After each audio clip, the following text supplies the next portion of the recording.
Hey everyone, welcome back to the channel. My name is Tori if you're new here, and today we are going to preserve some long-term food storage. So we are still preserving our food for the year and beyond is what I say. So today I'm going to show you how I like to vacuum seal in jars, and big shout out to Nutstop for sponsoring today's video. I will tell you more about them here in a minute, but if you want any of their information, it is linked down in my description box. I've worked with them before. They are phenomenal. They have such a great selection on their website. I know some of you have ordered from them before, so if you have, let us know your experience in the comment box down below. They have a lot of specialty items that I don't cook with typically, so I put them in smaller portions and then vacuum seal them so I can access them throughout the year and not let them spoil. I love doing things like that, and I'm going to also show you how I put them in a safe spot. Sometimes they go in my prepper pantry, sometimes they go on display because I love mason jars, but I did want to show you another option, and that is to conceal your preps. I get that on the channel all the time, just being able to share what I have and how that may be dangerous. And I understand that, but I think it's really important to share your prep so people can get prepared as well. But I did want to show you a way to conceal your preps that is still semi-decorative. If you are new here, I'd love it if you hit that subscribe button. Make sure you hit the notification bell just so you know every time we upload a video. And without further ado, let's get right into this. Nutstop.com is a nationwide supplier of nuts, dried fruits, snacks, chocolates, and trail mixes. They operate out of Chicago, Illinois, and their focus is to provide customers with the freshest, premium-grade quality snack products. They believe in individually selecting each ingredient in order to optimize both the nutritional benefits and the taste of the product. The code that you see listed on screen is also in my description box, and it will get you 10% off. It has no time limit, but it can be used only once. You can find all of my favorite products linked in the description box down below. So here's what you're going to need. You're going to need the actual things that you are going to put into the jar. You're going to need the jars itself. You'll need some sort of vacuum sealer that has the hose attachment. Some plug in here, but mine actually plugs in right here, and it comes with another attachment that you can just remove and put into this attachment on the vacuum sealer. Sometimes they come with hoses, sometimes they don't. And then this is a separate set from Roots and Harvest. I got ours at Scheels in Johnstown, but you can order these online. They're pretty inexpensive. I believe the pack was $19.99, and they have the larger jar lids and they have the smaller ones. You might also need a funnel. I also have an empty bowl to check them after they have sealed, although you can tell, but you can flip them upside down if you want. And then if you're not sealing, there are some troubleshooting. You could grab an extra lid to put on top of the lid itself, and then that just creates an extra vacuum, and then you remove it and seal. Or you could have a jar of hot water, and you could take your lids that have the rubber bottom, and you could soak them in there until the rubber bottom gets gummy, and that sometimes helps too, although I haven't had to do that many times. So I'm going to get you turned around here and show you how to do this. It's very simple. All right, I have you set up here in this little station. I have 2 jars, and we are going to start with something a bit more simple. We are going to pack these raw walnuts. Now, I like having these on hand just because I like to snack on them every now and again, but these are a great source to make nut butters with. You can also crumble them if you're plant-based and turn them into like a taco meat. You could add them to regular meat just to add some extra protein if you wanted, but I'm going to show you how I just put these in the jar itself. It's pretty simple. I prefer the wide mouth jars. That is just me though. And I get questions all the time, how do I know how to do this? I Googled it, really, honestly, that's how easy it is. And then I tried it out. I try not to be intimidated by a lot when it comes to food preservation. I just want to dive in and try it myself. That is how I learn best, by experience. I know a lot of us are similar in that way, and then some of us aren't. So I challenge you to try this. It is not a difficult thing, and it's really inexpensive too. So if you have a lot of dehydrated items that you are running out of Mylar bags for instance, you could definitely use a glass jar as a means of preservation. And these are brand new jars, but I will say I've been trying to stock up on jars at the grocery store that are the brand Atlas. Now, there are not a lot out there, not a lot of brands use that, but I learned that in one of my canning Facebook groups that I'm on. You can reuse pasta sauce jars and put your own new lid on them. You can order from different companies, or you could use the same lid and try and vacuum seal out of that. You could even can with them if you didn't want to store dry ingredients. So that's an option for you if you don't have glass jars in the budget.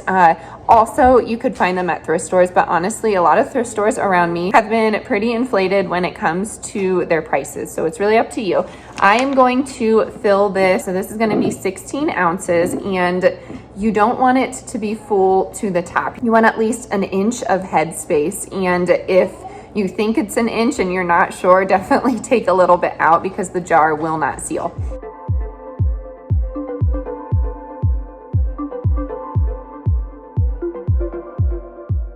Okay, so I did spill a little bit, but that's okay. I do get questions about storing nuts. Won't they go rancid? If you take the air out of them and use them within 2 years, I think they will be fine. But if this is something you're trying to store for 10 plus years, yes, you might want to stay away from nuts. But if you are doing this with rice or beans, you are good. You're golden if you keep them out of the light. So that's just a suggestion. I'm going to take my lid here and put it onto the jar. And then I figure out which one fits on here. And I already know the larger attachment fits on here, and I'm gonna suck the air out of here. So I'm gonna speed you up a little bit so you can see the process. It is a little loud though. So here's my setup. I just have it connected to here and plugged in. Now I'm gonna take the attachment tube. This came with Roots and Refuge, but I did have one that actually came with this Nutrisystem, I think is what it is.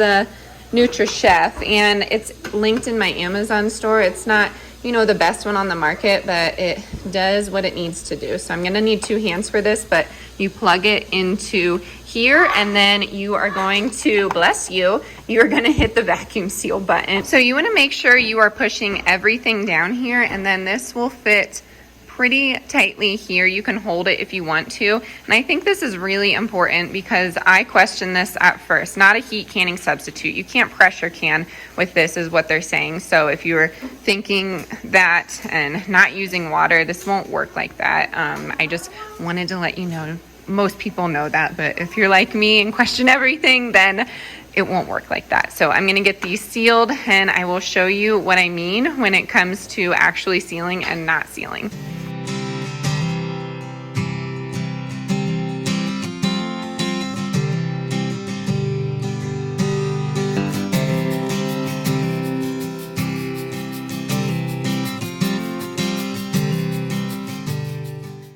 So what I did was listen to the vacuum sealer and it stopped. I'm gonna check it. Sometimes my vacuum sealer is finicky. I'm gonna check it to see if it's sealed, and I will let you know how we did.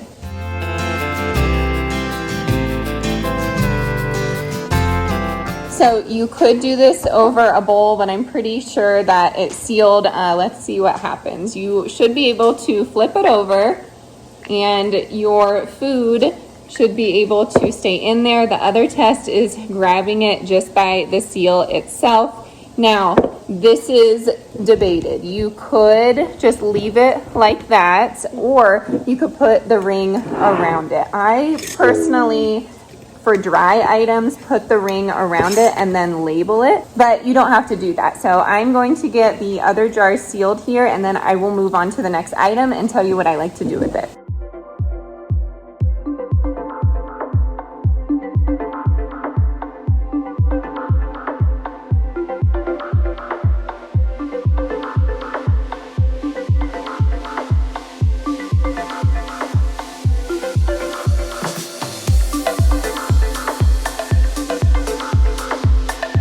Alrighty, so the walnuts are done. I'm gonna move on to banana chips. That is nothing special. We just like to snack on them. We have a member of the family that really enjoys them, but not a lot of us do right now. So I like to save them for when they come. And then I'm gonna do some walnut flour. Now, I love walnut flour. I have another family member who is gluten-free, and I love to bake for her. So this is a great alternative. Walnut flour is phenomenal in carrot cake though. I really enjoy that with some chopped walnuts on top of it, cream cheese frosting. It's amazing. I will drop my recipe down in the description box, but we're not typically baking with a lot of this. That is why I like Nutstop, because you can use all of these unique kitchen staples in a smaller portion. So you could bulk buy on Nutstop's website. They have such a variety. I really challenge you to just go on their website and browse. I love browsing, so if you do too, you'll enjoy their website. But again, walnut flour is a great substitute for gluten-free people. We just don't use a lot of it. So this is a perfect candidate for a vacuum seal. And if I could find my funnel, this would make it a little bit easier. I'm going to attempt not to make too big of a mess, and I'm going to vacuum seal this as well.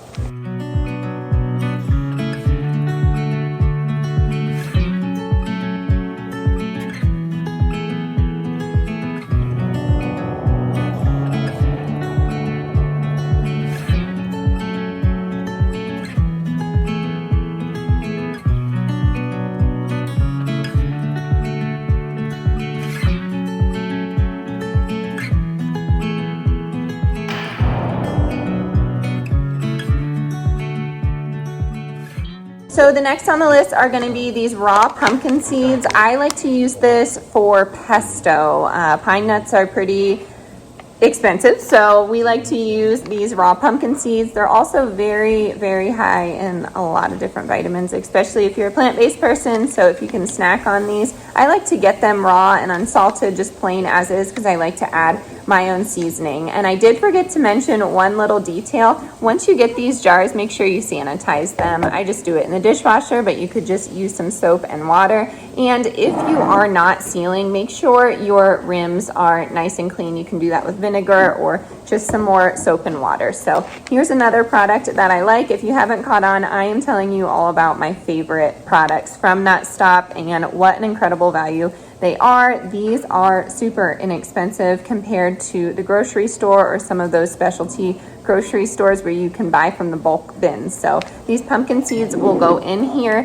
These bags are going to be filling up at least 2 jars, and then you'll have a little left over, which is awesome because that little will last us throughout the months, especially during the holiday season when we do most of our cooking and baking. So they'll be nice just to have in the pantry to grab and go from, and then these will be good to go for the year and beyond. Next up, we're gonna do the banana chips. Like I said, the kids don't enjoy them that much, to be honest with you, and I don't really snack on them, so a member of my family absolutely loves these. I am saving them for her when she comes to visit. We always like to have visitors here, so this will probably fill up 3 jars, but I'm just gonna do 2.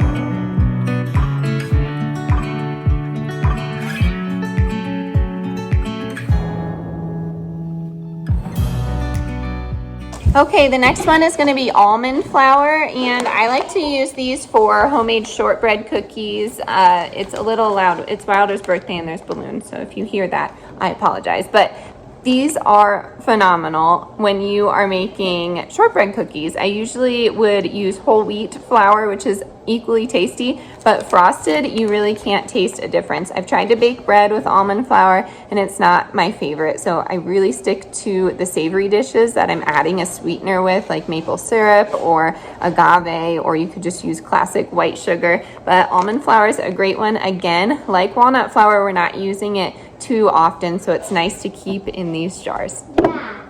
Yeah.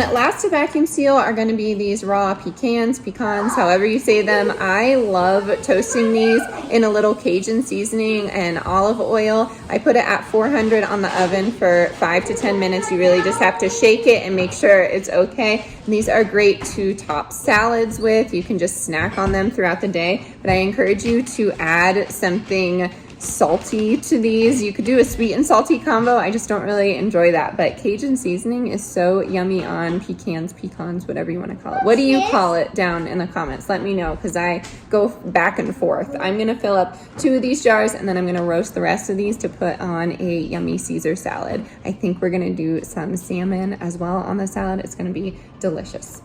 Are those Pecans. Pecans? Pecans. What do you call them? Pecans. Pecans. Mom, I have both. I feel like pecans are fancier than Mom, I pecans. have blue ones. I see. Okay, can you hand me 2 lids? 2 flat lids. This? Yep, that's the one. Thank you. Big 4-year-old. Are you excited to be 4? What happened? See, it's not too loud. I can talk over it. I like this machine because it was inexpensive. So it was inexpensive, but I believe Amazon Prime days are going on right now. I will not be shopping. I don't do that every single year. They usually do it just once a year. So it's not in the budget for me to be shopping it, but you can always find these things on a heavily discounted deal. Just check my Amazon storefront on the brands that I use. But honestly, they are just the brands that I use. I'm sure you could find a cheaper version. You just have to do your research. So what I do is take a Sharpie and I put what is in it, and then I put the date of when I vacuum sealed it, and I try and keep these in a cool and dark place. I'm actually going to keep them above in our, I guess, medium pantry, if you want to call it that.